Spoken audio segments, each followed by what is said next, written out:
আয়াত 280 وَإِن كَانَ ذُو عُسْرَةٍ فَنَظِرَةٌ إِلَى مَيْسَرَةٍ وَأَن تَصَدَّقُوا خَيْرٌ لَّكُمْ إِن كُنتُمْ تَعْلَمُونَ অনুবাদ হয় তবে সচ্ছলতা পর্যন্ত তা অবকাশ আর যদি তোমরা সদকা করো তবে তা তোমাদের জন্য কল্যাণকর যদি তোমরা জানতে তাফসির এ আয়াতে সুদখুরির মানবতা বিরোধী কাণ্ডকীর্তির বিপরীতে পবিত্র চরিত্র এবং দরিদ্র ও নিঃস্বদের প্রতি কৃপামূলক ব্যবহার শিক্ষা দিয়ে বলা হয়েছে যে তোমার খাতক যদি রিক্তহস্ত হয় ঋণ পরিশোধে সক্ষম না হয় তবে শরীয়তের নির্দেশ এই যে তাকে সচ্ছলতা পর্যন্ত সময় দেওয়া বিধেয় যদি তাকে ঋণ থেকেই রেহাই দিয়ে দাও তবে তা তোমার জন্য আরও উত্তম সুদখোরদের অভ্যেস এই যে খাতক নির্দিষ্ট সময়ে ঋণ পরিশোধে সক্ষম না হলে সুদের অঙ্ক আসলের সাথে যোগ করে চক্রবৃদ্ধি হারে সুদের কারবার চালায় এবং সুদের হারও আগের চাইতে বাড়িয়ে দেয়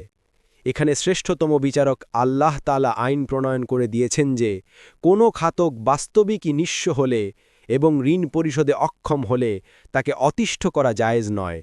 বরং তাকে সক্ষম হওয়া পর্যন্ত সময় দেওয়া উচিত সাথে সাথে এ ব্যাপারে উৎসাহিত করেছেন যে যদি এই গরিবকে ক্ষমা করে দাও তবে তা তোমাদের জন্য অধিক উত্তম এখানে ক্ষমা করাকে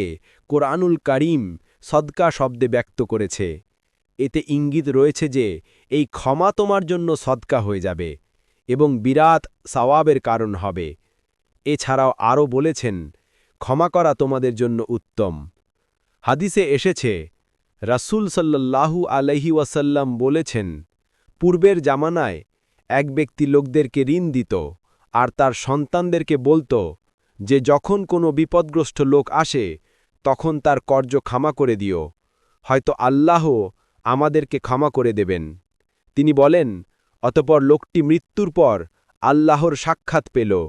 তখন আল্লাহ তাকে ক্ষমা করে দিলেন বুখারী 3480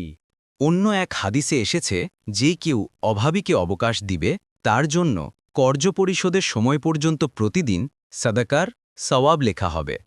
তারপর যদি আবার তাকে নতুন করে কর্জ পরিশোধের অবকাশ দেয় তবে কর্জ আদায় করার সময় পর্যন্ত প্রতিদিন তার সাদাকার সওয়াব লেখা হবে মুস্তাদরাকে হাকিম 2-29 মুসনাদে আহম্মদ 5-360 এ আয়াত থেকে শরিয়াতের এ বিধান গৃহীত হয়েছে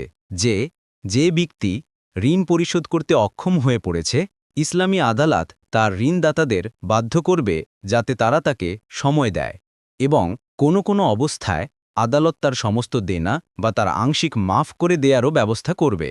এ ব্যাপারে রাসূল সাল্লাল্লাহু আলাইহি ওয়াসাল্লাম থেকে বিভিন্ন হাদিস এসেছে 2 নম্বর ফুটনোটের বিবরণ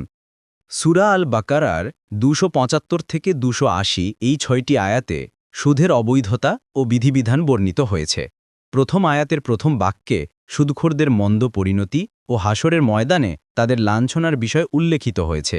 বলা হয়েছে যারা সুদ খায় তারা দণ্ডায়মান হয় না কিন্তু সে ব্যক্তির মতো যাকে কোনো শয়তান জিন আসর করে দিশেহারা করে দেয়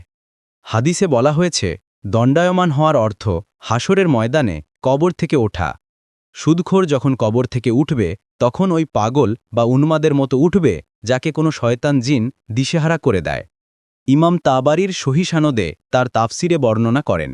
তাছাড়া সুদখোরের শাস্তি ও ভয়াবহ পরিণতি সম্পর্কে আরও অনেক হাদিস এসেছে যেমন 1 রাসূল সাল্লাল্লাহু আলাইহি ওয়াসাল্লাম সুদখোরকে লানত করেছেন তিনি বলেছেন যে সুদ খায় আর যে খাওয়ায় আর যে লেখে এবং সুদের কর্মকাণ্ডের 2 সাক্ষী তাদের প্রত্যেকের উপর আল্লাহর লানত হোক ইবনে মাজা 2277 2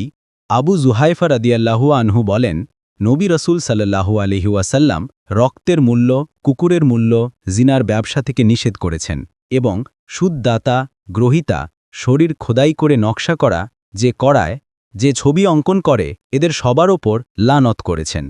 বুখারী 5962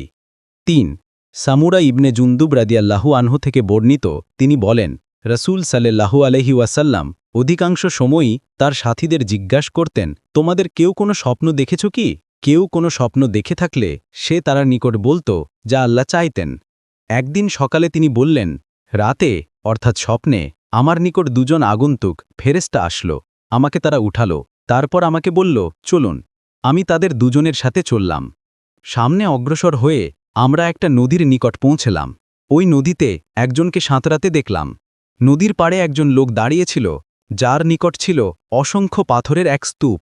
সাঁতারকারী লোকটি সাঁতরানো শেষ করে যার নিকট পাথরের স্তূপ ছিল তার নিকট এসে মুখ খুলে দিত, আর সে তার মুখে একটি করে পাথর নিক্ষেপ করত। তারপর সে সাঁতরাতে চলে যেত। সাঁতরে ফিরে এসে আবার অনুরূপ মুখ খুলে দিত, আর ওই লোকটি তার মুখে একটি করে পাথর নিক্ষেপ করত।